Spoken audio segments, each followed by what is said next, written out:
Uah! Això és finances en valencià.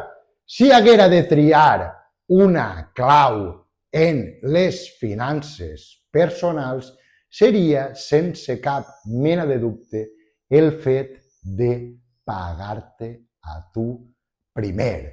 És a dir, quan cobres, te separes la pasta que destinaràs a l'estalvi i a la inversió. Per això se diu pagar-te tu primer, no? Perquè antes de fer front a totes les despeses que pugues tindre en el mes, doncs tu ja has estalviat i has invertit. I ja no t'has de preocupar si al final del mes te quedarà pasta per poder estalviar alguna cosa i ja no parlem de les inversions.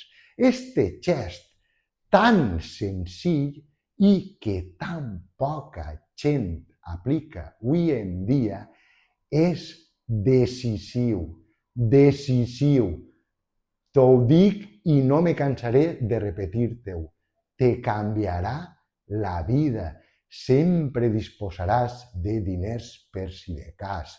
Aniràs construint-te a poc el teu futur de demà.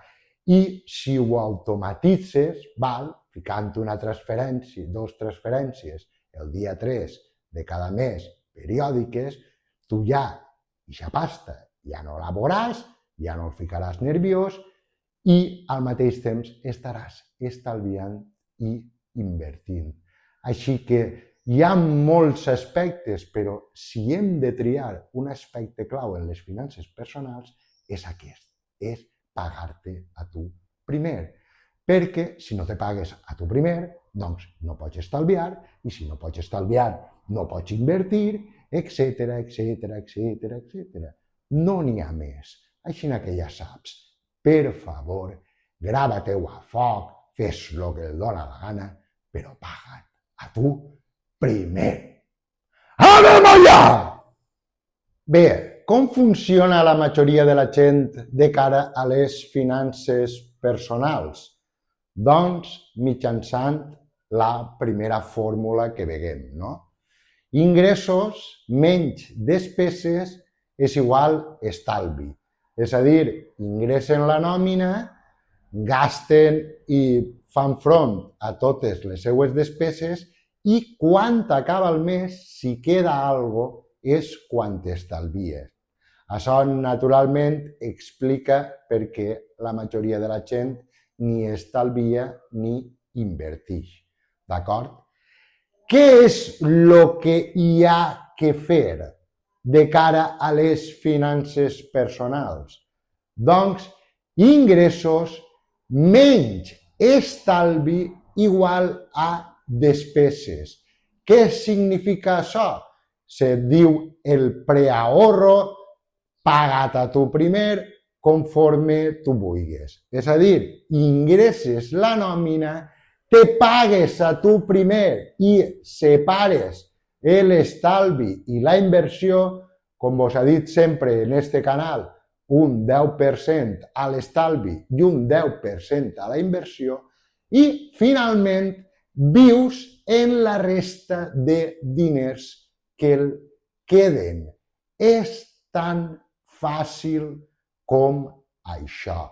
No és tan complicat. D'acord? Què m'aporta això, no? Què m'aporta pagar-me a mi primer? O preahorrar, preestalviar, com vulguis dir-ho, dona exactament igual. Doncs representa una disciplina que realment no comporta tant d'esforç. Si tu cobres 1.500 euros, doncs en 1.200 hauries de poder viure. I les persones sempre mos acoplem a lo que tenim. Si guanyem més diners, gastem més. Si guanyem menys diners, gastem menys i ens acoplem als diners que tenim. Si tu el dia 3 de cada mes fiques una transferència periòdica al teu compte remunerat i al teu compte d'inversió o on tingues les inversions, doncs aquests diners no els veuràs, ja estaran separats i al final t'acoplaràs als diners que els queden i al mateix temps estaràs estalviant i estaràs invertint, d'acord? Tindràs un fons d'emergència de per vida. Sempre tindràs diners estalviats per lo que puga passar. Heu de pensar que el 70% de les famílies apleguen justet a final de mes. És a dir, no tenen res estalviat. El 70% de les famílies és un animalà que no té ni nom. Jo ja sabeu que no és que no siga partidari del fons d'emergència, no? De tindre de 3 a 6 mesos aguardat el sou que guanyes. Però no és que no siga partidari, però sóc més partidari d'estalviar sempre, sempre. T'ho torno a repetir, sempre. Dona igual que ja tingues 70 anys, dona igual, n'hi ha que estalviar sempre, per lo que puga passar. D'acord? I així sempre tindràs diners i sempre viuràs més tranquil. Al final, no és tan complicat viure en el 80% dels teus ingressos. No és tan complicat i hauries de ser capaç. I d'una manera que ho automatitzaràs i ho interioritzaràs i no serà tan dramàtic per la teua vida, doncs aconseguiràs estalviar i invertir, que és essencial avui en dia. Recorda que és una qüestió de supervivència. La setmana passada veguérem el vídeo de les pensions. Val? No vaig a dir-te sí que no vas a cobrar pensió, jo no ho sé. No ho sé i és que no és que me doni igual, però que al final doncs, hi ha que afrontar les coses com venen i ja està.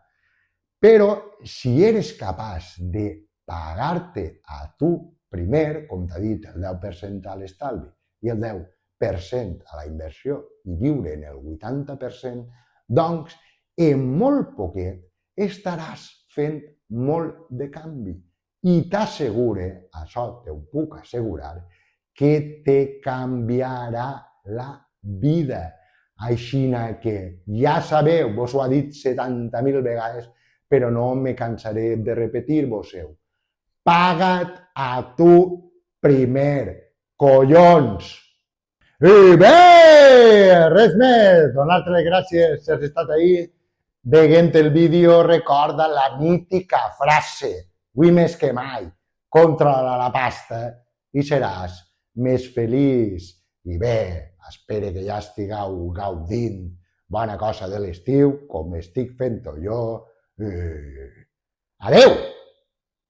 Si per alguna casualitat de la vida vos volgueres veure el vídeo que vaig publicar, l'últim, antes d'este, en un ratet, per així, veus, per així, t'apareixerà.